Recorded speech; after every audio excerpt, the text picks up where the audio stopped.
রাজশাহীতে জাতীয় পার্টি বা আওয়ামী লীগের দোসর বা আওয়ামী লীগের সহযোগী কারো প্রতীক বরাদ্দ দেওয়া হবে না। আর যদি প্রতীক বরাদ্দ দেওয়া হয়, রাজশাহীতে কোনো জাতীয় নির্বাচন হবে না, হতে দেওয়া হবে না ইনশাল্লাহ।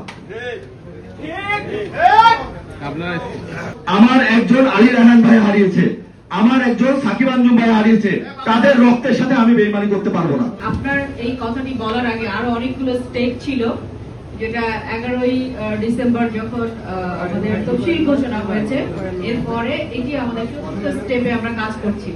আপনাদের এই মতামতটা অবশ্যই নির্বাচন কমিশন উপস্থাপন করা প্রয়োজন ছিল এই সময়ের ভিতরে। আপনারা উপস্থাপন যদি করে না থাকেন, তাহলে আমি অনুরোধ করবো আপনারা সম্মানিত প্রধান নির্বাচন কমিশনার কাজ, এখানে আসলে আমরা কোনো আইনের বাইরে কোনো কাজ করছি না, আমরা আইনের বাইরে কোনো কাজ করব না।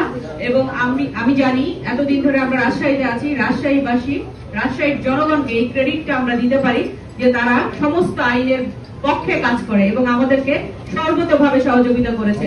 আমাদের এখানে বাংলাদেশ সেনাবাহিনীর প্রতিনিধি আছেন, বাংলাদেশ পুলিশ সুপার মহোদয় আছেন এবং অন্যান্য গোয়েন্দা সংস্থা আছেন। আপনারা জানেন যে আমরা নিজেরা কোনো ডিসিশন নেই না, এটা আইনের কথা, আইনের কাজ করি। তো আপনাদের যদি কোনো বলার কিছু থাকে অবশ্যই সেটা বলবেন এবং সেটা প্রপারলি বলবেন। আপনাদের লিখিতও বলতে পারেন, নির্বাচন কমিশনকে আমরা সেটা পাঠিয়ে দিব। এটা নিয়ে আসলে আমার কাছে মনে হয় রাজশাহীবাসীকে আমরা ক্রেডিট দেই।